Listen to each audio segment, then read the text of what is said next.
Tuombe. Baba, katika jina la Yesu, Mungu wa mbinguni takatifu, asante kwa ajili ya siku ya leo. Asante Mungu kwa kuwa imekupendeza tuweze tena kuja mbele zako kwa ajili ya kujifunza na kusikia kutoka kwako. Nami Mungu ninaomba kupate kunisaidia na kuniwezesha kunena maneno yako kama jinsi yalivyo, nisiongeze wala nisipunguze, ili kwamba lile kusudi ambalo Mungu umelikusudia tuweze kupitia neno lako katika somo hili, kwamba kusudi lako Baba likaweze kutimia. Na zaidi ya yote Mungu, tuzidi kuelewa na kufahamu nyakati tunazoziishi, ili tuzidi kujiandaa kwa ajili ya ujio wa Kristo. Naomba kwa ajili ya kila mmoja atakayekwenda kusikia maneno haya, naomba Mungu akasikie sauti yako na si sauti yangu. Katika Kristo Yesu ninaomba na kukushukuru. Amen. Amen. Bwana Yesu asifiwe. Basi tunamshukuru Mungu ambaye imempendeza tuweze kupata nafasi hii kwa ajili ya kujifunza neno lake. Na somo ambalo Mungu ameliachilia katika siku hii ya leo ni somo ambalo linahusiana sana na mambo ya nyakati za mwisho. Kwa hiyo tutakwenda kuangalia injili ya ufalme wa Mungu na ishara za ujio wa mfalme wetu, Bwana wetu Yesu Kristo. Injili ya ufalme. Injili ya ufalme ni nini? Au injili ni nini? Injili ni habari njema. Na ukiangalia kwenye Biblia, injili ya ufalme ni injili ambayo Bwana Yesu alihubiri. Bwana Yesu mkazo wake ulikuwa juu ya ufalme wa Mungu. Na pia anapoagiza mitume wake wahubiri, anawaagiza pia wao nao wahubiri juu ya ufalme wa Mungu. Kwa hiyo ukiangalia maandiko, tunaweza tukaona utofauti kati ya injili ya wokovu na injili ya ufalme wa Mungu. Injili ya wokovu ni nini? Ni habari njema kwamba Bwana Yesu alikuja, alikufa, akazikwa, akafufuka, akapaa mbinguni. Na Biblia inatuambia kwamba yeyote ambaye atamkiri kuwa Yesu ni Bwana na akaamini kwamba Mungu alimfufua katika wafu ataokoka. Kwa hiyo hapo tunaona injili ya wokovu. Kwa hiyo inalenga watu kuamini kwamba Bwana Yesu alikuja, alikufa kwa ajili ya dhambi zao, na kwamba wakimwamini wataokolewa. Bwana Yesu asifiwe. Sasa je, injili ya ufalme ni ipi? Injili ya ufalme ni ipi? Injili ya ufalme utaona kwamba inaingia ndani zaidi. Injili ya ufalme inaingia ndani zaidi. Ni zaidi tu ya kwamba Bwana Yesu alikufa, akazikwa, akafufuka na akapaa mbinguni. Bwana Yesu asifiwe. Tunapozungumzia habari njema ya ufalme wa Mungu ni pamoja na ujio wa Bwana Yesu, pamoja na ufalme wa Mungu kutawala hapa duniani. Na maandiko yanatuambia kwamba watakatifu wake aliye juu wataumiliki ufalme milele na milele. Kwa hiyo injili ya ufalme inalenga zaidi kwenye ujio wa Kristo mara ya pili. Bwana Yesu asifiwe. Tutakwenda kuangalia yale maandiko ambayo Bwana Yesu aliyasema katika ile Mathayo sura ya 24. Tasoma maandiko mengi kidogo. Taanza na ule mstari wa kwanza, Mathayo 24. Yesu akaenda zake, akatoka hekaluni. Wanafunzi wake wakamwendea ili kumwonyesha majengo ya hekalu. Naye akajibu akawaambia, hamyaoni haya yote? Amini nawaambia, halitasalia hapa jiwe juu ya jiwe ambalo halitabomoshwa. Hata alipokuwa ameketi katika mlima wa Mizeituni, wanafunzi wake wakamwendea kwa faragha wakisema, tuambie, mambo hayo yatakuwa lini? Nayo ni nini dalili ya kuja kwako na ya mwisho wa dunia? Yesu akajibu akawaambia, angalieni mtu asiwadanganye, kwa sababu wengi watakuja kwa jina langu wakisema mimi ni Kristo, nao watawadanganya wengi. Nanyi mtasikia habari za vita na matetesi ya vita. Angalieni, msitishwe, maana hayo hayana budi kutukia, lakini ule mwisho bado. Kwa maana taifa litaondoka kupigana na taifa jingine, taifa litaondoka kupigana na taifa, na ufalme kupigana na ufalme. Kutakuwa na njaa na matetemeko ya nchi mahali mahali. Hayo yote ndiyo mwanzo wa utungu. Wakati huo watawasaliti ninyi mpate dhiki, nao watawaua ninyi, nanyi mtakuwa watu wa kuchukiwa na mataifa yote kwa ajili ya jina langu. Ndipo wengi watakapojikwaa, nao watasalitiana na kuchukiana. Mstari wa 11, na manabii wengi wa uongo watatokea na kudanganya wengi. Na kwa sababu ya kuongezeka maasi, upendo wa wengi utapoa. Na kwa sababu, mstari wa 13, lakini mwenye kuvumilia hata mwisho ndiye atakaye okoka. Halafu mstari wa 14 anasema hivi, tena habari njema ya ufalme itahubiriwa katika ulimwengu wote, kuwa ushuhuda kwa mataifa yote. Hapo ndipo ule mwisho utakapofika.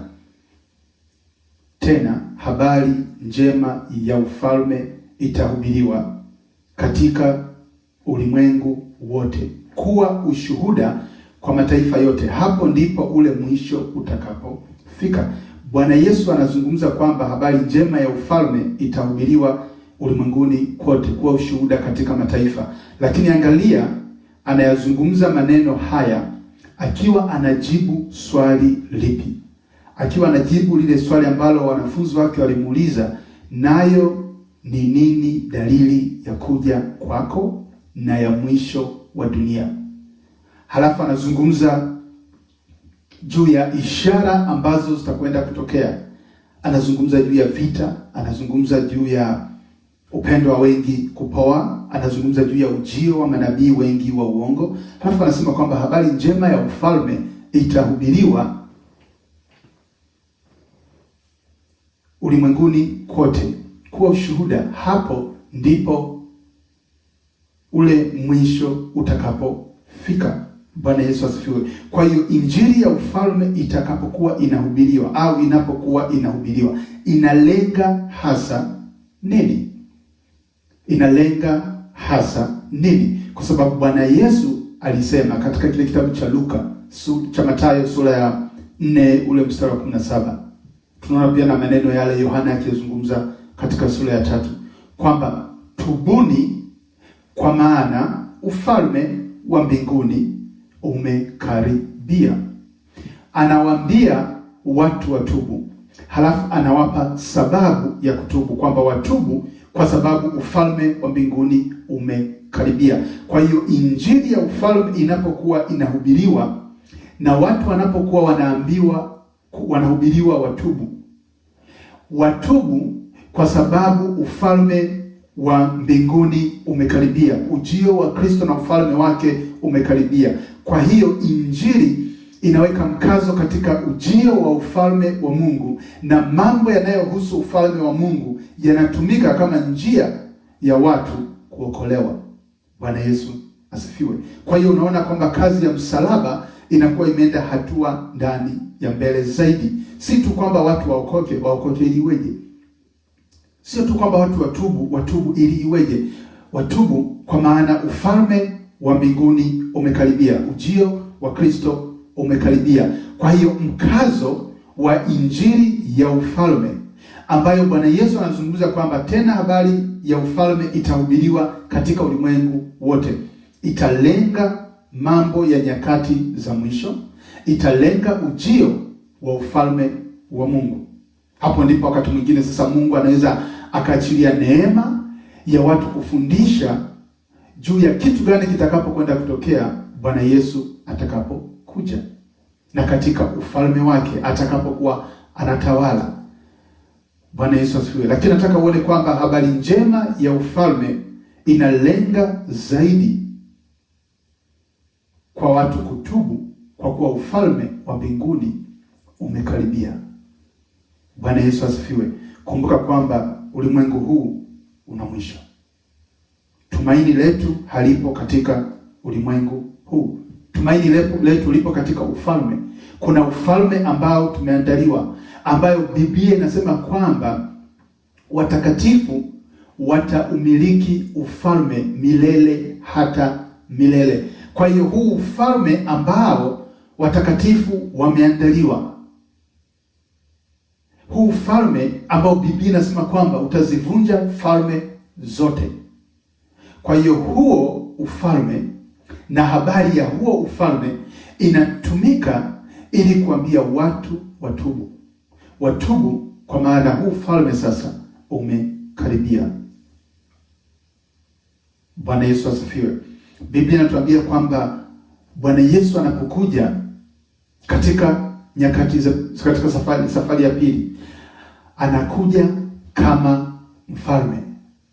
Anakuja kama mfalme. Safari ya kwanza ya ujio wa Bwana Yesu alikuja kama mwana-kondoo kwa ajili ya kuchukua dhambi za ulimwengu, ili kwamba wale wanaomwamini waweze kuokolewa. Safari ya pili anakuja kama simba wa Yuda. Haji kama mwana-kondoo, anakuja kama simba wa Yuda. Haji kama mwana wa Yusufu, anakuja kama mwana wa Daudi. Kwa hiyo kuna tofauti kati ya ujio wa Kristo mara ya kwanza na ujio wa Kristo mara ya pili.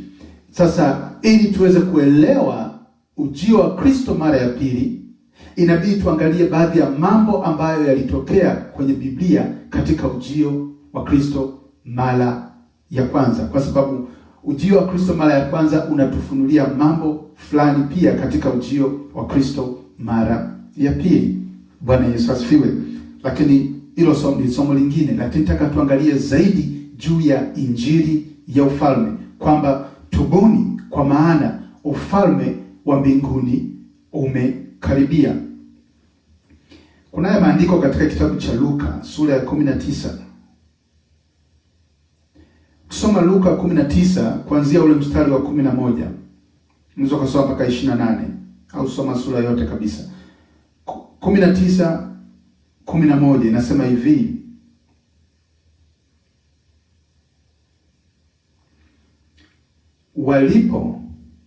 waliposikia hayo yapi? Habari ile ya Bwana Yesu ameenda kwa Zakayo. Ule mstari wa 9, Yesu akamwambia, leo wokovu umefika nyumbani humu, kwa sababu huyu naye ni mwana wa Ibrahim. Alafu mstari wa 10 anasema hivi: kwa kuwa mwana wa Adamu alikuja kutafuta na kuokoa kile kilichopotea. Halafu sasa mstari wa 11 unasema hivi: waliposikia hayo aliongeza kusema mfano, kwa sababu alikuwa karibu na Yerusalemu, na wao walidhani ya kuwa ufalme wa Mungu utaonekana mara. Kumbuka kuna maneno ambayo Bwana Yesu ameyasikia, halafu kuna maneno ambayo watu wameyasikia ambayo Bwana Yesu aliyasema. Halafu Bwana Yesu anazungumza kitu kingine kwa sababu ya wao kufikiri kwamba ufalme wa Mungu utaonekana mara. Kwa hiyo kuanzia sasa mstari wa 12 na kuendelea inabidi unganishe sasa na huwa 11, kwa sababu huu unatupa msingi wa kile ambacho Bwana Yesu anakwenda kukisema katika sura ya 12. Ule mstari wa 12. Maneno anasema hivi: basi akasema, mtu mmoja kabaila alisafiri kwenda nchi ya mbali ili ajipatie ufalme na kurudi. Mtu mmoja kabaila alisafiri kwenda nchi ya mbali ili ajipatie ufalme na kurudi. Huyu mtu anayezungumziwa ni nani? Ni Bwana Yesu. Bwana Yesu anakwenda mbinguni kwa Baba, anakabidhiwa ufalme na kurudi na ufalme. Mstari wa 13 unasema hivi: akaita watu 10 katika watumwa wake, akawapa mafungu 10 ya fedha, akawaambia, fanyeni biashara hata nitakaporudi. Kwa hiyo Bwana Yesu anapoondoka anagawa vipawa mbalimbali katika mwili wa Kristo ili tuweze kumzalia matunda. Halafu mstari wa 14 anasema hivi, lakini watu wa mji wake walimchukia, wakatuma wajumbe kumfuata na kusema, hatutaki huyu atutawale. Ikawa aliporudi ameupata ufalme wake. Kwa anazungumza sasa baada ya Kristo kurudi, amekwisha kupata ufalme. Aliamuru waitwe wale watumwa aliyowapa fedha, ili ajue faida aliyopata kwa kila mtu kwa biashara yake.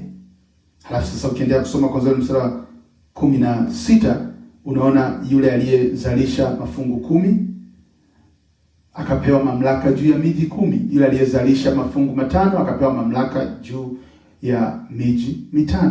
Na yule ambaye hakuzalisha, jinsi ambavyo alitupwa katika giza, huko ndiko kwenye kilio na kusaga meno. Kwa lugha nyingine, alipoteza hata ule wokovu aliyokuwa nao, kwa sababu ukiendelea kusoma maandiko yanasema kwamba yule aliye nacho ataongezewa, na yule asiye nacho hata kile alichodhani anacho atanyang'anywa. Bwana Yesu asifiwe. Kwa hiyo unaona kwamba Bwana Yesu alikuja, halafu maandiko yanasema kwamba aliondoka, atakuja akisha kuwa ameupata ufalme, atakuja na ufalme wa Mungu. Isaya alitabiri na kusema kwamba uweza wa ufalme utakuwa mabegani mwake. Bwana Yesu asifiwe. Alikuwa anazungumzia juu ya ujio wa Kristo kama mfalme.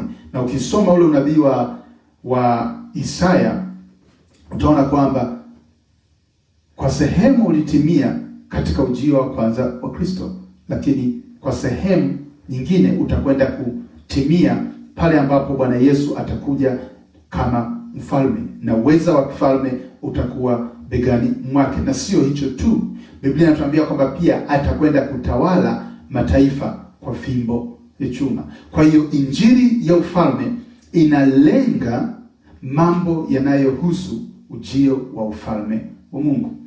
Ufalme wa Mungu ndio unakuwa msingi na sababu ya kwa nini watu watubu, kwa maana ufalme wa mbinguni umekaribia.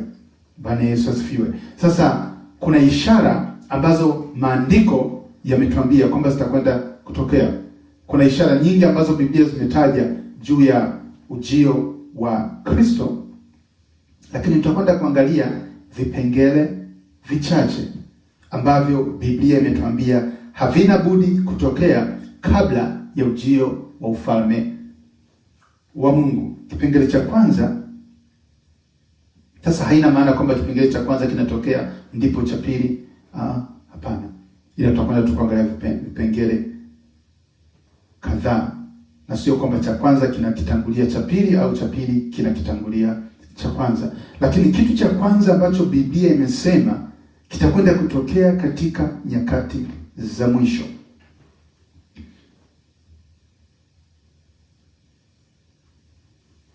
ni juu ya, Biblia imeandika neno ukengeufu,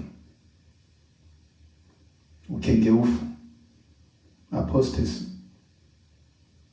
Mtume Paulo anaandika katika Wathesalonike, anasema hivi, ili Wathesalonike wa pili sura ya 2 mstari wa 3.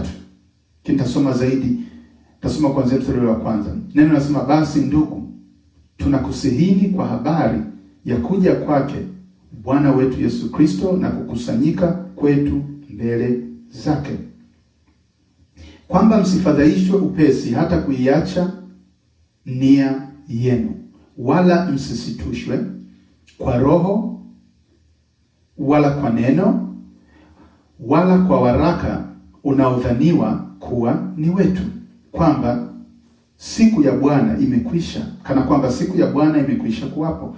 Mtu awaye yeyote asiwadanganye kwa njia yoyote, maana haiji usipokuja kwanza ule ukengeufu. Hafana anaendelea kusema kwamba akafunuliwa yule mtu wa kuasi, mwana wa uharibifu. Bwana Yesu asifiwe. Biblia imeahidi wazi kabisa kwamba nyakati za mwisho kutakuwa na ukengeufu, kutakuwa na great apostasy, ambapo watu wataiacha imani yao kwa Kristo. Watu wataiacha imani yao. Watu watamwacha Bwana Yesu na kufuata injili zingine, na kufuata roho zingine, na kufuata makristo wengine. Bwana Yesu asifiwe. Kisoma ile wa Timotheo wa kwanza ile sura ya 4 inasema kwamba basi Roho anena waziwazi ya kwamba nyakati za mwisho wengine watajitenga na imani, wakisikiliza roho zidanganyazo na mafundisho ya mashetani.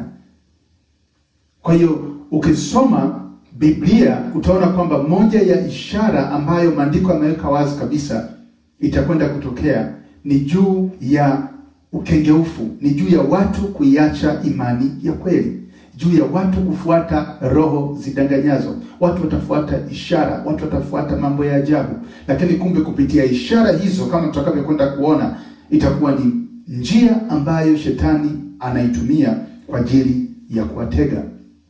Bwana Yesu asifiwe. Sasa ukisoma Biblia utaona kwamba watu kuiacha imani kumekuwepo hata kwenye kitabu cha Matendo. Ukisoma Agano Jipya, ukisoma katika huduma ya Paulo, unaona jinsi ambavyo kuna watu ambao walikuwa wanafanya kazi na Paulo, baadaye wakamwacha, wengine wakaacha imani, kama yule Dema aliacha kwa kupenda ulimwengu. Kwa hiyo watu kuiacha imani kumekuwepo. Lakini nyakati za mwisho zinapokaribia, ujio wa Kristo unapokaribia, wengi wanazidi kuiacha imani. Ukisoma ile Mathayo sura 24 ukaendelea, utaona Bwana Yesu kuna kipengele anasema kwamba upendo wa wengi utapoa. Kwa sababu ya kuongezeka maasi, upendo wa wengi utapoa. Kwa hiyo wengi wataacha kumpenda Mungu na kulishika neno la Mungu. Hii ni ishara ambayo itakwenda kumagnify, itakwenda kutokea kwa ukubwa zaidi katika nyakati za mwisho. Ndio maana ukisoma maandiko utaona kwamba Roho Mtakatifu aliwaongoza sana mitume kwa ajili ya kuonya juu ya udanganyifu ambao utakwenda kutokea. This is serious. Kwamba udanganyifu mkubwa sana utakwenda kutokea.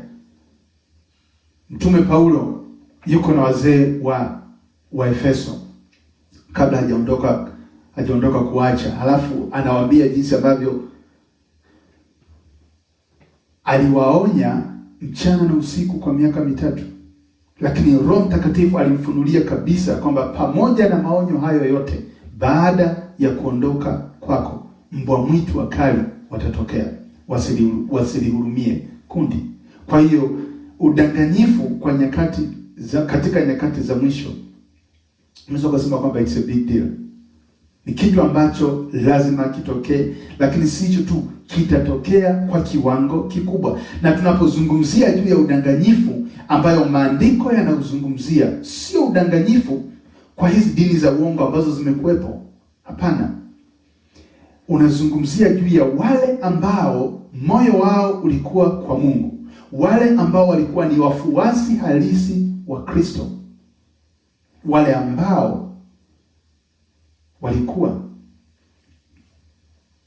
wameokolewa, wanaiacha ile njia na kuzifuata njia zingine. Huo ndio udanganyifu ambao Biblia inauzungumzia. Kwa hiyo Roho Mtakatifu amekuwa akiwatumia watumishi wa Mungu kwa ajili ya kulionya kanisa juu ya mafundisho ya uongo, juu ya roho za uongo ambazo zimekuwa zinapenya kanisani kwa ajili ya kuwaondoa watu kutoka katika ile imani ya kweli na imani halisi ya Kristo. Bwana Yesu asifiwe. Ndio maana leo kuna doctrine nyingi sana. Kuna zingine ambazo mtu unaweza kaisikia ukashangaa, ukasema hii doctrine imetoka wapi? Bwana Yesu asifiwe. Lakini hayo ni mambo ambayo yalikwisha kutabiriwa, hayana budi kutokea. Ndio maana maandiko yanatuonya sana mimi na wewe. Wale waliokuwa wanadanganywa kwenye Biblia, sio kwamba sisi ni bora kuliko wao. Na hata mimi na wewe tusipokuwa makini, tusipoweka imani yetu kwa Kristo na katika neno lake na si mahali pengine, tutadanganywa kama wao walivyodanganywa, au yamkini zaidi ya wao walivyodanganywa. Bwana Yesu asifiwe. Kuna nataka uone kwamba hiyo ni ishara kubwa na ni ishara ya muhimu, kwamba kabla ya ujio wa Kristo, Biblia inasema kwamba kutakuwa na ukengeufu mkubwa. Halafu ukisoma, tuenda kipengele cha pili. Kipengele cha pili unaweza ukakiunganisha na hiki cha kwanza. Kinazungumza juu ya ujio wa manabii wengi wa uongo. Manabii wa uongo, watumishi wa uongo wamekuwepo tangu hata kabla ya Bwana Yesu ajaje. Tangu katika Agano la Kale kulikuwa na manabii wa uongo. Lakini ukisoma ile Mathayo sura ya 24, Bwana Yesu anaonya juu ya ujio wa manabii wa uongo kutoka katika kona nyingine. Ule mstari wa 24 anasema hivi: kwa maana watatokea makristo wa uongo na manabii wa uongo, nao watatoa ishara kubwa na maajabu, wapate kuwapoteza kama yamkini hata walio wateule. Anasema kwamba watatoa ishara kubwa na maajabu. Kwa hiyo ishara na maajabu vitatumika kama njia ya kuwadanganya wengi. Bwana Yesu asifiwe. Na ni muhimu kuelewa kwamba ishara na maajabu zinazozungumziwa katika sura ya 20 mstari wa 24 ni zile ambazo zinahusiana na mambo ya nyakati za mwisho, kwa sababu kumbuka hapa Bwana Yesu anazungumza mambo ya nyakati za mwisho, ishara ambazo zitakwenda kutokea kabla ya ujio wake. Kwa hiyo nasema kwamba makristo wa uongo watatokea, manabii wa uongo watatokea, watatoa ishara kubwa na maajabu, wapate kuwapoteza kama yamkini hata walio wateule. Manake hata wale ambao wana kweli ya Mungu, wana neno la Mungu, wanaongozwa kwa Roho Mtakatifu, yamkini hata hao wasipokuwa makini watadanganywa, kwa sababu kwenye Biblia tunaona kuna ambao walidanganywa. Bwana Yesu asifiwe. Ndio maana mimi na wewe, imani yetu wakati wote inatakiwa iwe katika neno la Mungu. Neno la Mungu ndio linatakiwa liwe mamlaka ya mwisho ya kutuongoza sisi hapa duniani. Haijalishi mtu ana mafunuo kiasi gani, anakutana na Yesu kiasi gani, amemwona Mungu mara ngapi, haijalishi. Yuko nje ya neno la Mungu, Mungu hakumtuma. Na mimi na wewe inabidi ifike wakati tuondoe hisia na kushika kile ambacho maandiko yanatuambia, kwa sababu Biblia inazungumza kwamba ule udanganyifu wa Mathayo 24:24 utaambatana na ishara na maajabu, na lengo la ishara na maajabu itakuwa kujaribu kuprove kwamba anayefanya ni Mungu, lakini kumbe anayefanya sio Mungu. Anafanya shetani kwa kutumia jina la Mungu kama njia ya kuwadanganya watu. Ndio maana Biblia imeonya sana. Paulo aliwasifu wale watu wa Beroya, walikuwa wanachunguza maandiko kuangalia anachozungumza huyu mtu ndivyo maandiko yanasema. Wale watu hawakwenda kwa hisia, hawakwenda kwa jina, hawakuangalia kwamba huyu ni Paulo, ni mtu ambaye ana jina kubwa, ni mtume. Hawakuangalia hicho kitu, walikuwa wanahakikisha kile anachokisema ndivyo maandiko yanasema. Bwana Yesu katika barua yake katika kanisa la Waefeso, moja ya kitu ambacho aliwasifu, alisema hivi kwamba tena mmewajaribu wale wajiitwae wanaojiita mitume. mkawaona kwamba sio. Kwa hiyo wale ndugu walikuwa wajaribu hata mitume. Akitokea mtume lazima ajaribiwe kibiblia kwamba kweli huyo ni mtume wa Mungu au sio mtume wa Mungu. Na hicho ni kitu ambacho watu wengi siku hizi hawafanyi. Na kwa sababu hiyo kuna wimbi la mitume wa uongo ambao wamekuwa wanawadanganya watu na watu wanapotea. Kwa nini? Kwa sababu hawawezi kupima kibiblia kwamba huyu ni mtume halisi wa Mungu au sio. Bwana Yesu asifiwe. Utumishi wa kiutume uko wazi kabisa kwenye Biblia. Kuna mambo ambayo unaweza kuna somo tumewahi kujifunza juu ya kupima hizi huduma kibiblia. Lakini kuna mambo ambayo Biblia imeyaweka kabisa, usipoyaona kwa mtume yoyote yule, moja kwa moja anakuambia huyo ni mtume wa uongo. Sasa hilo ni somo lingine. Lakini nataka uone katika ile Mathayo 24 inatuambia kwamba kutakuwa na wimbi la ujio wa manabii wa uongo ambao watatoa ishara na maajabu wapate kuwadanganya yamkini hata walio wateule. Yale maandiko ambayo Bwana Yesu anasema kwamba upendo wa wengi utapoa. Kuna njia nyingi ambazo upendo utapoa. Kumbuka upendo wetu kwa Mungu ni sisi kulishika na kulitii neno lake. Bwana Yesu asifiwe. Upendo unapopoa, maana yake sisi ule kulishika neno la Mungu na kuliishi na kumpenda jirani kama nafsi yake kunapoa. Bwana Yesu asifiwe. Na moja ya kitu ambacho kitaondoa mioyo ya watu kwa Mungu ni roho ya unabii wa uongo. Bwana Yesu asifiwe. Halafu sasa ukisoma Biblia utakuja kuona kwamba hiyo roho itaambatana na nini? Itaambatana na ujio wa maono ya uongo ambao lengo lao itakuwa kuondoa mioyo yao kwa Mungu. Bwana Yesu asifiwe. Tuangalie maandiko haya katika Kumbukumbu 13. Anasema hivi, Kumbukumbu 13 mstari wa kwanza, lilitokea katika Agano la Kale, una uhakika katika Agano Jipya litatokea kwa kiwango kikubwa zaidi. Ule mstari wa kwanza anasema hivi, kukizuka katikati yako nabii au mwotaji wa ndoto, akikutolea ishara au ajabu. Ikatukia hiyo ishara au hiyo ajabu aliyokwambia, akisema, na tuifuate miungu mingine usiyoijua, tuitumikie hiyo. Wewe usiyasikilize maneno ya nabii yule au yule mwotaji wa ndoto, kwa kuwa Bwana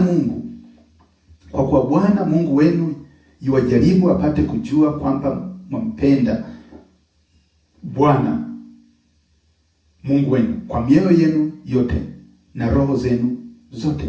Kwamba Mungu ataruhusu watu wajaribiwe, ataruhusu watu wadanganywe. Kwa sababu ukisoma ule mstari wa kwanza na pili unaona kwamba Mungu angeweza kulizuia lakini hakulizuia.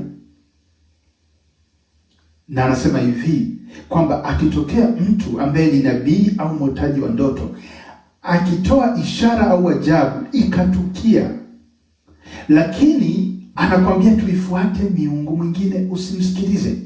Kwa hiyo maandiko haya yanatuambia kitu kimoja cha msingi sana. Yanatuambia hivi kwamba nabii anapotoa ishara au ajabu halafu ile ishara inatukia kama jinsi alivyosema, hicho sio kipimo cha kusema kwamba huyu ni nabii wa Mungu. Au hata kama anapata maono na ndoto na vikatokea kama alivyopata, hiyo sio kipimo kwamba huyu ni nabii wa Mungu. Angalia mwisho wa siku anakupeleka moyo wako wapi? Kwa sababu anaweza akaupeleka moyo wako kwake. Kuna watu ambao wameambatana na manabii, mioyo yao imeambatana na manabii kuliko Kristo. Nabii wa ukweli hawezi kukupeleka hapo. Kwa unajua kabisa kwamba sio nabii wa Mungu. Kwa usiangalie tu kwamba mtu ametabiri halafu kikatokea kwamba huyu ni mtumishi wa Mungu. Mathayo ile 24 inatuambia kwamba Manabii watatokea na makristo wa uongo, watatoa ishara na maajabu, wapate kuwadanganya yamkini hata walio wateule. Maana yake watatoa ishara na maajabu na vitu vitakuwa vinatokea. Kwa watakuwa wanatabiri vitu, halafu vitu vinatokea kama walivyo tabiri au kama walivyo onyeshwa. Biblia imetumia hapa kwenye motaji kwa ndoto. Kwa hiyo kwa anapata hata ndoto na vitu vinatokea kama walivyoota. Kwa hiyo haipaswi kuwa kipimo cha kujua kwamba huyu ni nabii wa kweli. Kumbuka hiki kitu kitakusaidia. Nabii anaponena kwa jina la Mungu halafu kikatokea kama alivyonena kibiblia, haitoshi kupima. Hicho kipimo hakitoshi kwamba huyo ni nabii wa kweli. Lakini yule ambaye ananena kwa jina la Mungu halafu haitokei kama jinsi ambavyo alinena, unajua kabisa kwamba Mungu hakumtuma. Bwana Yesu asifiwe. Kwa hiyo Kumbukumbu 13 inatuambia kwamba nabii au mwotaji wa ndoto anapotoa ishara na ajabu na inatokea,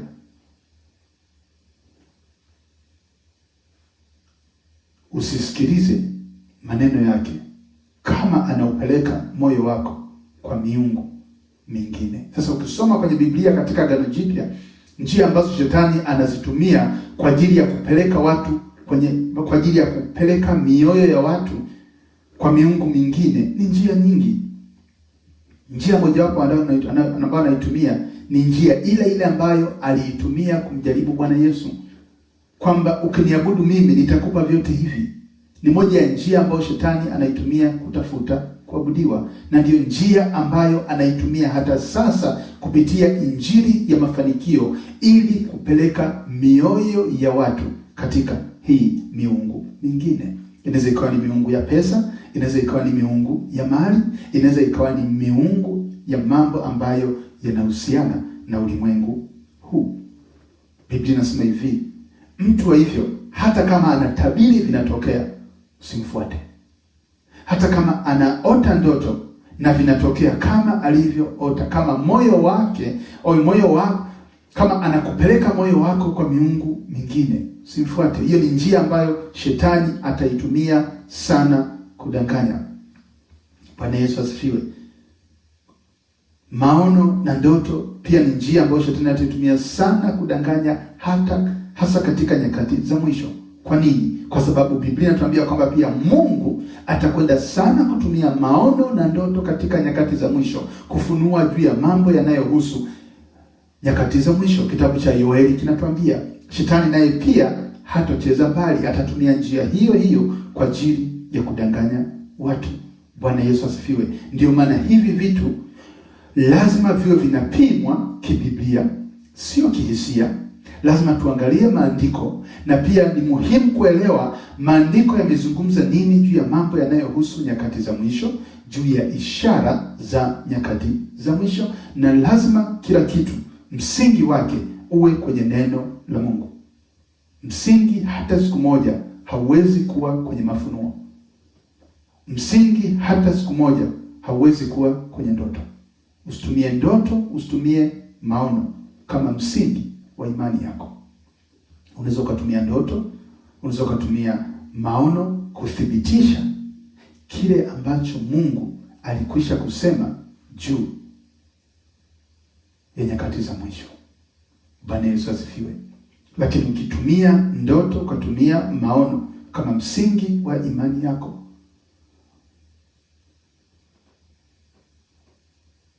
unajiweka katika mazingira ambayo itakuwa rahisi sana kudanganywa na shetani. Kwa sababu Biblia inatuambia kwamba kupitia hivi vitu ishara zinaweza zikatolewa na maajabu na yakatokea kama jinsi ambavyo yalisema atakwenda kutokea.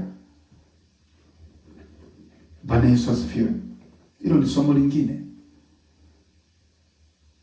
Tunaweza tukatumia ndoto na maono ku illustrate doctrine ya kwenye Biblia. ila huwezi kutumia ndoto na maono kama msingi wa doctrine. Hicho kitu kwenye Biblia hakipo, na sio hicho tu, tunaona kwamba Biblia imeonya. Kwa hiyo msingi wetu wakati wote ni neno la Mungu, kile ambacho tayari kimekwisha kuandikwa.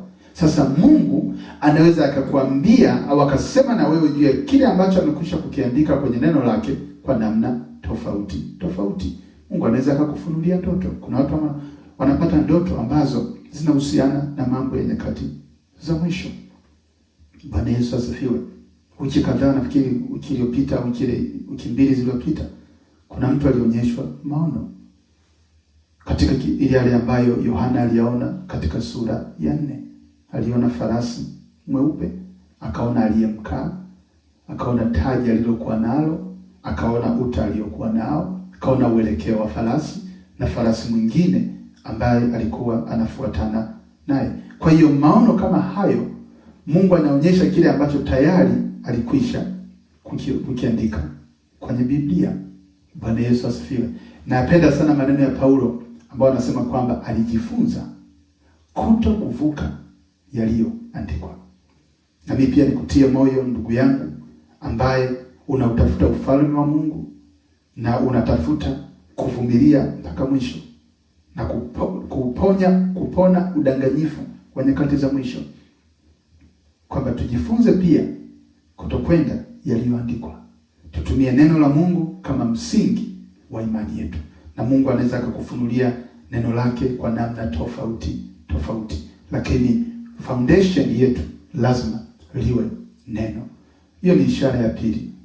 Ishara ya tatu ambayo Biblia imeahidi ni ishara katika mbingu, kwamba Mungu atakwenda kuonyesha ishara katika mbingu kutujulisha kwamba nyakati tulizopo ni nyakati za mwisho, ni nyakati ambazo zinaprosidi ujio wa Kristo.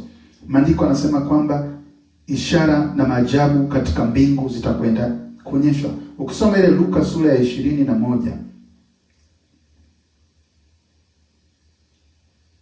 ukisoma Luka ile 21, anasema hivi katika ule mstari wa 25, anasema tena kutakuwa na ishara katika jua na mwezi na nyota, na katika nchi ya mataifa wakishangaa kwa uvumi wa bahari, na katika nchi dhiki ya mataifa wakishangaa kwa uvumi wa bahari na msukosuko wake.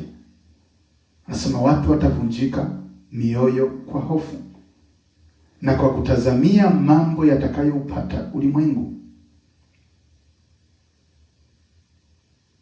kwa kuwa nguvu za mbinguni zitatikisika. Na unaona maandiko haya yalitimia kwa sehemu pale ambapo Yohana anaonyeshwa maono yanayohusu nyakati za mwisho. Katika Yohana ile Ufunuo wa Yohana sura ya 12, anaonyeshwa ishara katika jua, katika mwezi na katika nyota, pale ambapo anaonyeshwa mwanamke amevikwa jua, mwezi na nyota 12. Kwa unaona kwamba ukisoma Biblia utaona kwamba Mungu ameahidi kwamba kabla ya ujio wa Kristo atakwenda kuonyesha ishara katika mbingu. Watumishi wa Mungu watakuwa wanaona mambo ya ajabu mbinguni au katika mbingu, ambayo atakuwa anawaambia juu ya nyakati zilizopo au nyakati tulizopo. Ukisoma Yeremia pia sura ya 2, ule mstari wa 28, kuanzia 28. Sio Yeremia, Yoeli sura ya 2. Yoeli 2 ile 28 anasema hivi, hata itakuwa baada ya hayo ya kwamba nitamimina roho yangu juu ya wote wenye mwili, na wana wenu waume kwa wake watatabiri, wazee wenu wataota ndoto, na vijana wenu wataona maono. Tena juu ya watumishi wenu wanaume kwa wanawake katika siku zile nitamimina roho yangu, nami nitaonyesha mambo ya ajabu katika mbingu, kabla haijaja siku hiyo ya Bwana iliyokuu na kuogofya. Bwana Yesu asifiwe. Kwa Mungu atakwenda kuonyesha ishara, atakwenda kuonyesha maajabu kabla ya ujio wa siku ya Bwana. Kuna mtu mmoja alionyeshwa jinsi jua litakavyotiwa giza na mwezi utakavyogeuzwa kuwa damu kabla haijaja siku ya Bwana. Kuna mambo ambayo Biblia imesema kwamba yatakwenda kutokea, mambo ya kutisha. Kutakuwa na ishara katika mbingu. Kwa hiyo watu wa Mungu wanapokuwa wanaonyeshwa mambo hayo, lengo sio kwamba watishike, bali lengo tuweze kuelewa ni nyakati zipi ambazo tunaishi. Tuelewe kwamba ufalme wa mbinguni umekaribia. Biblia inasema hivi, mtakapoyaona haya, inueni macho yenu, ukombozi wenu umekaribia. Bwana Yesu asifiwe. Twende kipengele cha 4. Kipengele cha 4 ni ujio wa nabii wa uongo. Sasa huyu nabii wa uongo ninayemzungumzia ni yule aliyetajwa katika kitabu cha Ufunuo.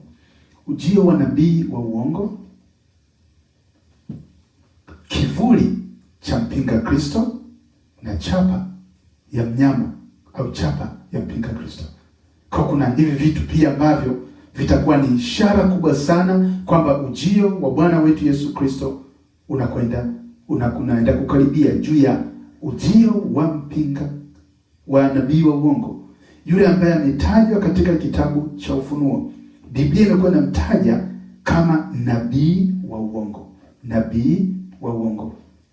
Mahali fulani kwenye sura ile ya 13 alitumika kama mnyama ambaye anapanda kutoka katika nchi. Sasa huyu mnyama au huyu nabii, kusudi lake ni lipi? Inabidi tuweze kuelewa kwanza, kabla ya ujio wa Kristo ni kitu gani kilitumika au kitu gani kilitokea katika huduma ya kinabii. Tunaona kwamba Mungu alitumia manabii ambao walitabiri juu ya ujio wa Kristo. Kwa hiyo manabii wa Mungu waliandaa njia juu ya ujio wa Kristo. Ndio maana tunaona manabii kina Isaya, kina Yeremia, wote wakitabiri juu ya ujio wa Kristo. Halafu tunamwona yule nabii mkubwa sasa kuliko wote, Yohana Mbatizaji, ambaye akiandaa njia juu ya ujio wa Kristo mara ya kwanza. Sasa na kwa upande mwingine nao pia ni vivyo hivyo. Kabla mpinga Kristo hajainuka, kutakuwa na nabii wa uongo ambaye atakwenda kumwandalia njia. Vile vile jinsi ambavyo Yohana Mbatizaji alimwandalia njia Kristo, au vile vile sawa na jinsi ambavyo Elia atakayekuja. Kisoma ile mashahidi wawili, sisemi kwamba moja ya mashahidi ni Elia, lakini pale tunaona roho ya Elia ikitumika kwa ajili ya kuandaa ujio wa Kristo mara ya pili. Kwa hiyo unaona pia huyo nabii wa uongo naye pia anaandaa njia juu ya ujio wa mpinga Kristo. Bwana Yesu asifiwe. Na maandiko yamemzungumza juu ya ishara atakazo zitoa. Utaona kwamba moja ya ishara ambayo Biblia imesema ataifanya katika ile Revelation, Ufunuo 13, inasema kwamba naye, mstari wa 13, naye atafanya ishara kubwa, hata kufanya moto kushuka kutoka mbinguni. Kwa hiyo kile ambacho Elia akifanya, utaona pia huyu ambaye ni nabii wa uongo ambaye anaandaa njia kwa ajili ya mpinga Kristo, naye pia atafanya. Na lengo la kufanya hizi ishara na haya maajabu itakuwa nini? Kwa ajili ya kuwadanganya watu, kwa sababu atatumia ishara na maajabu ili kuwakonvinsi watu kwamba yeye ni mtumishi wa Mungu. Bwana Yesu asifiwe. Kwa utaona kwamba ujio wa mpinga Kristo, ujio wa sio mpinga Kristo, wa nabii wa uongo itakuwa ni kipengele cha muhimu sana kuonyesha nyakati tulizopo au nyakati tunazoziendea. Sasa kumbuka kwamba kwenye Biblia utaona kwamba kabla tukio fulani halijatukia kunakuwa na vivuli, kunakuwa na shadows, kunakuwa na matukio ambayo yanatokea kwa sehemu ambayo yanatuambia juu ya tukio lile kubwa ambalo litakwenda kutokea. Kwa mfano, tunaona kabla ya ujio wa mpinga Kristo, tunaona baadhi ya watu kwenye Biblia ambao maandiko yamewataja, ambao kwa namna moja au nyingine walikuwa ni vivuli vya mpinga Kristo. Kwamba ili kuelewa mpinga Kristo inabidi tuwaelewe wale. Yuda Iskariote ni wa kwanza. Antiochus yule aliyetajwa katika kitabu cha Makabizi, Yuda ni wa pili. Ukiangalia huyu Herode katika kitabu cha Matendo, yule naye pia mwingine. Wale ni vivuli vya mpinga Kristo. Vivyo hivyo hata huyu nabii wa uongo, kabla yule nabii wa uongo mwenyewe hajainuka, kutakuwa na vivuli vya nabii wa uongo ambao watakuwa wanafosharo juu ya ujio wa yule nabii wa uongo ambaye ametajwa kwenye kitabu cha Ufunuo. Na ukimsoma vizuri katika haya maandiko utaona kwamba hatakuwa mpagani, atakuwa ni mtu wa dini, kwa sababu kuna namna ambavyo atawashawishi wote ambao hawajaandikwa katika kitabu cha uzima cha mwanakondoo waweze kumwabudu yule joka. Kwa hiyo atakuwa ni mtu ambaye anahusiana na mambo ya kuabudu. Atakuwa ni mtu ambaye yupo ndani ya dini. Kwa hiyo kuna namna ambavyo atatumia dini kama kigezo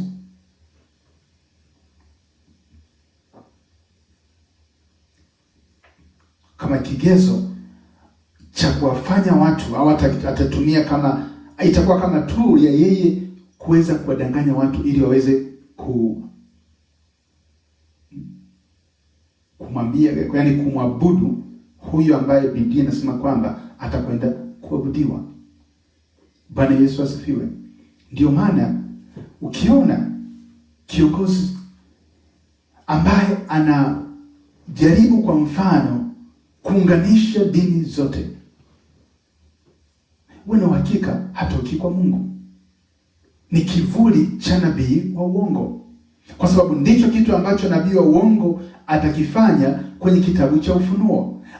Ataweza kuweka mfumo wa wote waweze kumwabudu huyu mnyama. Halafu maandiko yanasema kwamba wale ambao watakataa, kwa hiyo wale ambao imani yao itakuwa kwa Kristo, wale ambao watakataa, Biblia inasema kwamba watauawa. Kwa hiyo ujio wa nabii wa uongo au vivuli vya yule nabii wa uongo vinatuambia juu ya nyakati tulizopo. Lakini pia kuna kivuli cha chapa ya mnyama. Biblia inazungumza juu ya kwamba watu watapewa chapa katika nyuso zao au katika mikono yao. Bwana Yesu asifiwe. Sasa ukisoma Biblia, kusoma maandiko, utakuja kuona, nisome kuanzia ule mstari wa 16 ile Ufunuo sura ya 13. Utakuja kuona Biblia inazungumza kitu ambacho ni cha msingi. Inasema hivi: naye atawafanya wote, wadogo kwa wakubwa, na matajiri kwa maskini, na walio huru na watumwa, watiwe chapa katika mkono wao wa kuume au katika vipaji vya nyuso zao, tena kwamba mtu awaye yote asiweze kununua wala kuuza isipokuwa ana chapa ile, yani jina la mnyama yule au hesabu ya jina lake. Angalia, hii chapa itakuwa katika nini? Itakuwa katika jina la mnyama yule au hesabu yake. Jina la mnyama au hesabu yake. Kwa hiyo chapa itakuwepo hapo. Ndio maana jina huwa ni la muhimu sana. Ukisoma ile siri ambayo imefichwa katika kitabu cha Isaya, ile sura ya 4 mstari wa 1, inasema tena wakati huo wanawake 7 wataenda kwa mwanaume mmoja, watamwambia kwamba uwe mume wetu, tubebe jina lako, Tusome Isaya sura ya 4 kwanza. Inasema hivi, mstari wa kwanza: na siku hiyo wanawake 7 watamshika mtu mume mmoja, wakisema, tutakula chakula chetu na kuvaa nguo zetu wenyewe, lakini tuitwe kwa jina lako. Utuondolee aibu yetu, tuitwe kwa jina lako. Kitakachohitajika tu ni jina, kwa sababu Biblia inasema kwamba ile chapa itakuwa pia katika jina lake. Kwa hiyo wataungana na huyu mwanaume, lakini wataungana kwa jina lipi? Kwa sababu sio jina la Kristo. Biblia inapozungumza juu ya kuwa na umoja katika ile kitabu cha Yohana sura ya 17, inasema kwamba wawe na umoja kama sisi tulivyo na umoja, lakini ni umoja baada ya kutakaswa katika kweli ya Mungu. Hakuna umoja kama hakuna utakaso katika kweli ya Mungu. Bwana Yesu asifiwe. Kwa hiyo unaona kwamba moja ya njia ambayo watu wataipokea hii chapa ya huyu mnyama ni, anasema hivi kwamba watatiwa chapa katika mkono au katika uso. Wasiweze kuuza au kununua isipokuwa wana chapa ya ile yani jina. Kwani zakawa tuna jina tayari na chapa au hesabu yake. Bwana Yesu asifiwe. Unajua vitu kama hivi COVID-19, halafu vitu kama hivi nini wanaita hii vaccine. Vaccine sio chapa ya mnyama, lakini vitu kama hivyo ni kivuli, vinakuwa vinatuambia kitu, kwa sababu hii COVID-19 na kitu cha kiroho, na kama unafuatilia sana hii vaccine ina kitu cha kiroho na ni kivuli ya kitu fulani ambacho kitakwenda kutokea. Bwana Yesu asifiwe. Sikwambii kwamba hii vaccine ni chapa ya mnyama, lakini kuna matukio ambayo ni kivuli cha kile kitakacho kuja. Bwana Yesu asifiwe. Muda wetu umekwenda, tuangalie kipengele cha mwisho. Kipengele cha mwisho ni mateso au kuteswa kwa wafuasi wa kweli wa Kristo. Hii ni ishara ambayo pia Biblia imesema kwamba ujio wa Kristo unapokaribia, wanafunzi halisi wa Kristo watakuwa wanateswa, watapitia mateso. Kutakuwa na persecution. Bwana Yesu asifiwe. Ndio maana maandiko ukisoma hata katika ile kitabu cha Mathayo sura ya 24, unaona Bwana Yesu akizungumza juu ya dhiki itakayowapata wanafunzi halisi wa Kristo, watateswa. Sasa ukitaka kuangalia kujua kwamba mateso yatatoka kona ipi, angalia kilichotokea kwa Bwana Yesu na kilichotokea kwa wanafunzi, kwa sababu njia ile ile ambao wao walipita wanafunzi halisi wa Kristo, na wao pia watapitia. Bwana Yesu na mitume, mateso yao yalitoka wapi? Tunaona pale ambapo watu wa dini waliitumia serikali kwa ajili ya kuwatesa. Bwana Yesu asifiwe. Unaona kina Petro wakifungwa.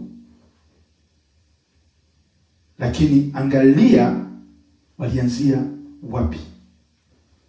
Angalia jinsi wanafunzi mateso waliokuwa wanayapata yalitoka wapi. Katika kitabu cha Matendo utaona ni wale ambao walikuwa wanamtesa Bwana Yesu.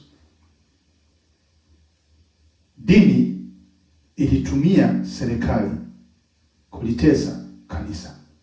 Na kuna midrash zingine ambazo pia unaweza kuzipata kwa Yezebel na Ahab.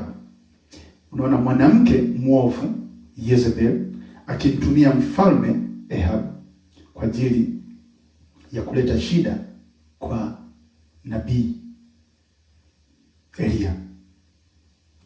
Kienda kwenye Agano Jipya unamwona mke wa Herodia, mwanamke mwovu akimtumia mfalme Herode kwa ajili ya kumtesa au kumuua mtu wa Mungu Yohana Mbatizaji.